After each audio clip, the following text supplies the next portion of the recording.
Hello student, welcome to our YouTube channel commerce efficiency. आज की class में continue करेंगे हम जो हमने लास्ट क्लास से क्वेश्चन स्टार्ट किया हुआ है, क्योंकि उस क्वेश्चन के अंदर हमने जर्नल एंट्री पास करनी थी। ट्रांसफरर कंपनी की बुक्स के अंदर लेजर प्रिपेयर करने थे और जर्नल एंट्री पास करने थे ट्रांसफरी कंपनी की बुक्स के अंदर।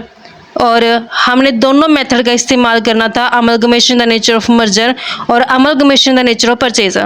हमने लास्ट क्लास के अंदर ये कवर किया था। एक तो ट्रांसफरर कंपनी की बुक्स के अंदर जर्नल एंट्री पास कर चुके हैं, लेजर अकाउंट प्रिपेयर कर चुके हैं, और ट्रांसफरी कंपनी की बुक्स के अंदर जो जर्नल एंट्री प्रिपेयर किया हमने, बैलेंस शीट भी, वो according to amalgamation the nature of merger के हिसाब से की है।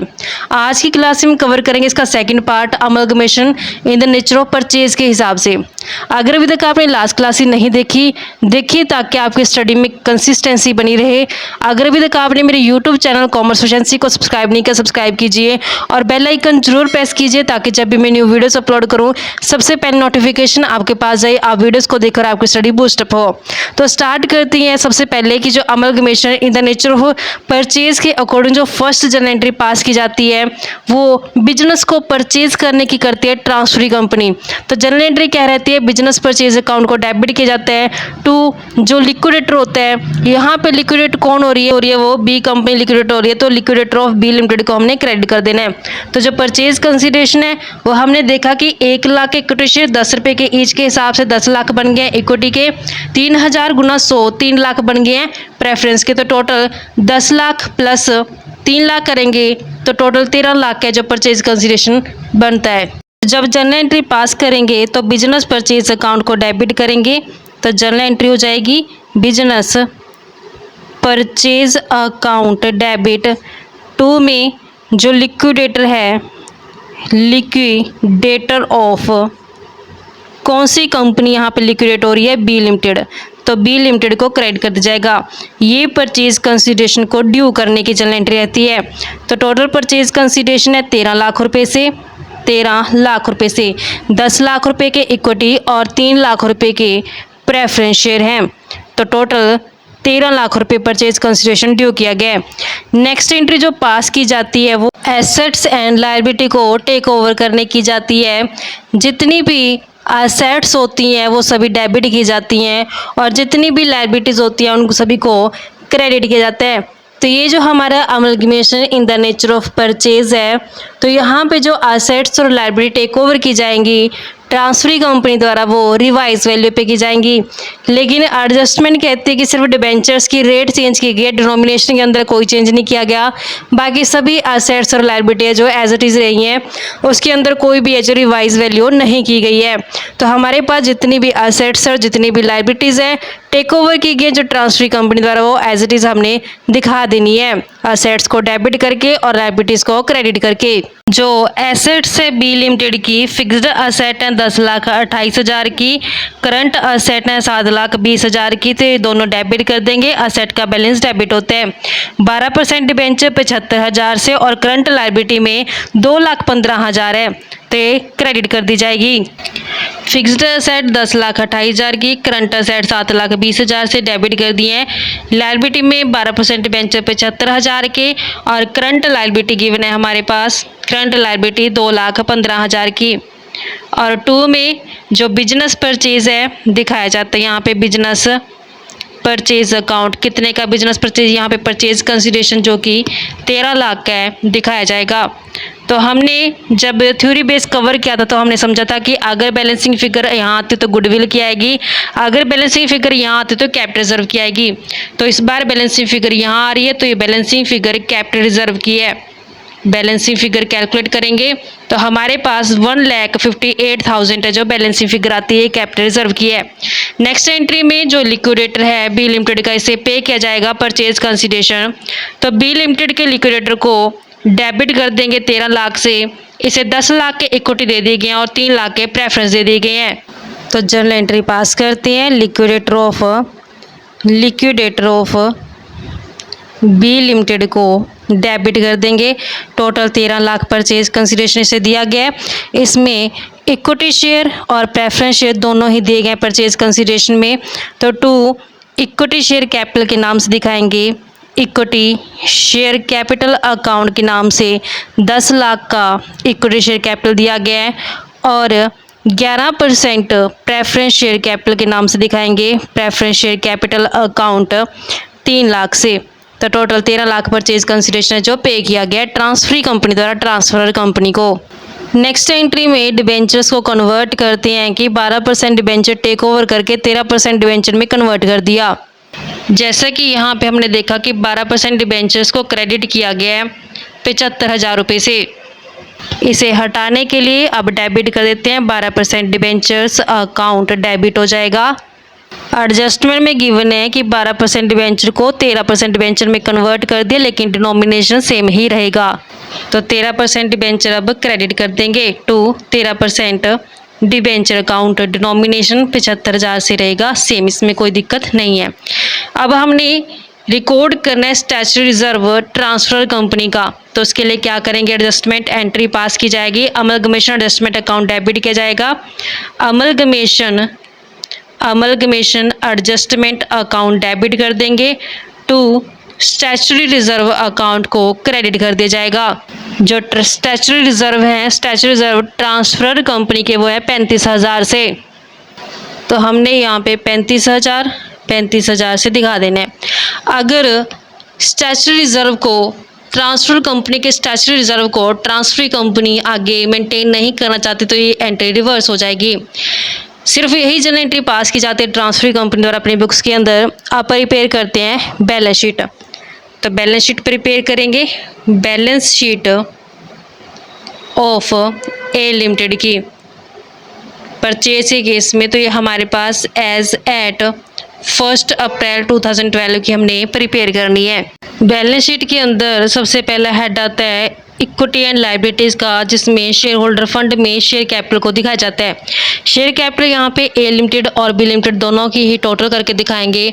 उसके लिए हमने यहाँ पे नोट प्रिपेयर करना है जिसे नोट 1 दिया गया नाम। तो यहाँ पे हमने नोट प्रिपेयर करना है। नोट 1 के अंदर दिखाएंगे शेयर कैपिटल को। तो शेयर कैपिटल में हमने ए लिमिटेड और बी लिमिटेड दोनों की ही दिखानी है। ए प्लस बी दोनों लिमिटेड की दिखाएंगे। ए लिमिटेड के पास जो equity share capital total 30 lakh है, 30 लाख रुपए हैं। 10 रुपये से अगर मैं डिवाइड कर दूं तो टोटल 3 लाख इक्विटी शेयर आ गए हैं। 3 लाख इक्विटी शेयर तो ए लिमिटेड के हो गए हैं और परचेज कंसिडरेशन के अंडर इसने 1 लाख इक्विटी शेयर है जो दिए थे जो बी लिमिटेड है उसको। तो 1 लाख ये इक्विटी शेयर और 3 लाख इसके खुद के, तो टोटल 4 लाख इक्विटी शेयर हो गए। 10 रुपये का ईच है। इक्विटी शेयर में ए लिमिटेड के 3 लाख शेयर हैं और जिसने बी लिमिटेड को परचेज कंसिडरेशन के अंदर दिया वो 1 लाख इक्विटी शेयर है। तो टोटल इक्विटी शेयर हो गए 4 लाख। 10 रुपये का एक इक्विटी शेयर है तो टोटल इक्विटी शेयर कैपिटल हो गया 40 लाख रुपये से। ये तो इक्विटी शेयर कैपिटल है। अब इसने प्रेफरेंस शेयर्स भी हैं जो इशू किए हैं, तो प्रेफरेंस शेयर कैपिटल कैलकुलेट करते हैं। ए लिमिटेड के पास खुद के पास तो कोई प्रेफरेंस शेयर कैपिटल नहीं है, लेकिन इसने परचेज कंसिडरेशन के अंदर 11% प्रेफरेंस शेयर दिए हैं 3,000 के और 100 रुपये का एक है। तो यहाँ पे हम 11% प्रेफरेंस शेयर कैपिटल कैलकुलेट करते हैं। 3,000 तो प्रेफरेंस शेयर है, 100 रुपये का ईच है, तो total 3 lakh preference share capital हो गई है। Equity share capital plus preference share capital तो टोटल करें 43 लाख रुपये जो टोटल दिखाया जाएगा शेयर कैपिटल के अंदर। तो शेयर कैपिटल में दिखाएंगे टोटल 43 लाख रुपये से। नेक्स्ट हमारे पास आते हैं reserve and surplus. Reserve and surplus, तो रिजर्व एंड सरप्लस के लिए भी हमने वर्किंग नोट प्रिपेयर करना है सेकंड।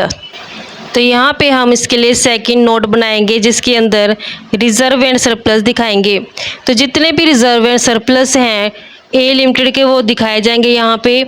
तो सबसे पहले हमने जब जर्नल एंट्री पास की थी, second journal entry transfer company की बुक्स के अंदर असेट्स और लायबिलिटी को टेक ओवर करने की, तो वहाँ पे हमने बैलेंसिंग फिगर कैलकुलेट किया कैपिटल रिजर्व की। तो वो भी किसके अंदर आएगी, रिजर्व एंड सरप्लस के अंदर आई गई। तो यहाँ पे सेकंड एंट्री के अंदर कैपिटल रिजर्व की बैलेंसिंग फिगर आई है 1,58,000 से। तो कैपिटल रिजर्व दिखाएंगे यहाँ पे। कैपिटल रिजर्व के 1,58,000 58,000। नेक्स्ट हमारे पास गिवन है general reserve. General reserve 12 lakh से दिखाएंगे, सिर्फ ए लिमिटेड के दिखाए जाएंगे क्योंकि ये amalgamation in the nature of purchase है, तो जिस कारण से यहाँ पे सिर्फ ए लिमिटेड का जनरल रिजर्व दिखाया गया है। स्टैच्यूटरी रिजर्व दोनों ही लिमिटेड का ऐड कर दें क्योंकि स्टैच्यूटरी रिजर्व की आइडेंटिटी को प्रिजर्व किया गया है ट्रांसफरी कंपनी द्वारा, तो 120 + 35 दोनों इसके हो जाएंगे। प्रॉफिट एंड लॉस भी सिर्फ ए लिमिटेड का दिखाया जाएगा 1,35,000 से। कैपिटल रिजर्व के बाद जनरल रिजर्व दिखाएंगे, यहाँ पे सिर्फ हमने ए लिमिटेड का दिखाना है 1,20,000 से। उसके बाद स्टैच्यूटरी रिजर्व है जो वो दोनों ही लिमिटेड का दिखाएंगे, 1,20 तो ए लिमिटेड का है और बी लिमिटेड का 35,000 है, तो टोटल 1,55,000 है जो दिखाया जाएगा। क्योंकि जब हमने थ्योरी बेस कवर किया था उसका तो हमने समझा था कि स्टैच्यूटरी रिजर्व के अलावा कोई भी रिजर्व है जो टेक ओवर नहीं किए जाते ट्रांसफरी कंपनी द्वारा, ट्रांसफरर कंपनी के, तो स्टैच्यूटरी रिजर्व है जो टेक ओवर किया गया इसका आंसर इसको दिखाया जाएगा। बाकी कोई भी रिजर्व नहीं दिखाए जाएंगे, सिर्फ ए लिमिटेड के ही दिखाए जाएंगे। प्रॉफिट एंड लॉस है ए लिमिटेड का 1,35,000 से, तो टोटल बनता है इसका 16,48,000। तो ये रिजर्व एंड सरप्लस हेड के अंदर दिखाया जाएगा। तो हमने यहाँ पे रिजर्व एंड सरप्लस के अंदर 16,48,000 रुपये जो दिखा दिए। इसके बाद हम नॉन करंट लायबिलिटी दिखाएंगे। नॉन करंट लायबिलिटी में डिबेंचर्स गिवन है हमारे पास। नॉन करंट लायबिलिटीज़ में लॉन्ग टर्म ब्रोविंग्स के नाम से डिबेंचर का जो दिखाया जाएगा, लॉन्ग टर्म ब्रोविंग्स के नाम से डिबेंचर से जो टेक ओवर किए गए थे 12% से टेक ओवर करके इसको 13% में कन्वर्ट कर दिया था, तो अब यहाँ पे इसको दिखाया जाएगा डिबेंचर्स को 75,000 रुपये से। उसके बाद हमने करंट लायबिलिटी दिखानी है। करंट लायबिलिटीज़ ए लिमिटेड और बी लिमिटेड दोनों की टोटल करके दिखाएंगे। करंट लायबिलिटी ए लिमिटेड की 3,55,000 और बी लिमिटेड की 2,15,000 टोटल करके बैलेंस शीट में दिखाएंगे, तो टोटल 5,70,000 बनता है। क्लोज करते हैं, अब हम क्लोज करेंगे तो हमारे पास टोटल बनता है 65,93,000 से। तो हमारे पास लायबिलिटी साइड कंप्लीट हो चुकी है। अब असेट साइड कंप्लीट करते हैं। असेट्स में सबसे पहले नॉन करंट असेट दिखाई जाएगी। नॉन करंट असेट्स में भी हमने दोनों ही लिमिटेड की टोटल असेट दिखानी है और इस बार प्लस कर देना उसमें जो अमलगमेशन एडजस्टमेंट अकाउंट है 35,000 का भी। नॉन करंट असेट में फिक्स्ड असेट गिवन है ए लिमिटेड की 35 लाख, बी लिमिटेड की 10,28,000 से। वर्किंग नोट प्रिपेयर करते हैं कि जो हमारे पास फिक्स्ड असेट है दोनों टोटल करते हैं लिमिटेड और बी लिमिटेड का 35 लाख प्लस 10,28,000 करेंगे तो 45,28,000 बनेगा। 45,28,000 प्लस इसमें करते जो अमलगमेशन एडजस्टमेंट अकाउंट के 35,000 है, टोटल बनते हैं 45,63,000 से। तो टोटल 45,63,000 यहाँ दिखाएंगे। नेक्स्ट हमारे पास करंट असेट्स आती हैं। करंट असेट्स भी दोनों लिमिटेड की टोटल करके दिखाएंगे। ए लिमिटेड की करंट असेट है 13,10,000 से, बी लिमिटेड की 7,20,000 से। टोटल बनती है हमारे पास 20,30,000 से। ग्रैंड टोटल करते हैं इसका तो हमारे पास बनता है 65,93,000।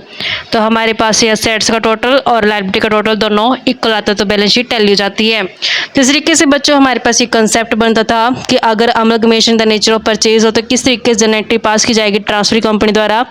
आई होप कि आपको क्लियर हो गया। इसी के साथ ही कंप्लीट होता है हमारा क्वेश्चन। नेक्स्ट क्लास में कवर करेंगे नया टॉपिक। ऐसे रेगुलर क्लासेस के लिए आप मेरे यूट्यूब चैनल कॉमर्स एफिशिएंसी को सब्सक्राइब, लाइक और शेयर करें। बेल आइकन जरूर प्रेस करें ताकि जब भी मैं न्यू वीडियोस अपलोड करूं सबसे पहले नोटिफिकेशन आपके पास जाए। आप वीडियोस को देखकर आपकी स्टडी बूस्ट अप हो।